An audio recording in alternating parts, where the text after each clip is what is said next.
دوسری جانب رہنما مسلم نون میاں جاوید لطیف یہ کہتے ہیں کہ حکومت دباؤ میں بانی پی ٹی آئی سے مذاکرات کر رہی ہے، مداخلت باہر سے ہو رہی ہے۔ اگر بانی پی ٹی آئی رہا ہوئے تو یہ غلامی ہوگی جو قبول نہیں کی جائے گی۔ پروگرام ٹونائٹ میں سمر باس میں گفتگو کرتے ہوئے میاں جاوید لطیف کا یہ کہنا تھا، شہباز شریف حکومت سمیت سب اداروں کو کہتا ہوں، کل کو کوئی یہ نہ کہے کہ بانی پی ٹی آئی کو رہا کرنے میں میرا قصور نہیں، دوسرے کا ہے۔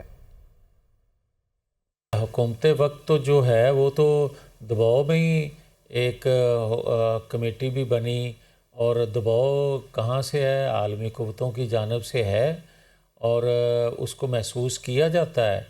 کوئی اس کو مانے یا نہ مانے، میں تو بڑا کلیئر ہوں کہ پاکستان کے اندر مداخلت ہو رہی ہے۔ اگر اس مذاکرات کے نتیجے میں آپ کسی کو رہائی دیتے ہیں کسی دباؤ کے تحت، تو یہ غلامی ہوگی۔ اس کو غلامی کو کسی صورت ہم قبول نہیں کریں گے۔ تو پھر وہ کون لے گا ایکشن؟ پھر آپ تو ذرا اس پہ سارے میں مورود الزام تو پھر وزیراعظم شہباز شریف صاحب کو ٹھہرا رہے ہیں، وزیراعظم تو وہ ہیں آج۔ میں بات کر رہا ہوں سمر پاکستان کے تمام اداروں کے حوالے سے، میں حکومت وقت کے حوالے سے کر رہا ہوں۔ اس میں کوئی بھی کل کو یہ نہ کہے کہ میرا گناہ نہیں صحیح، انہوں نے کیتا ہے۔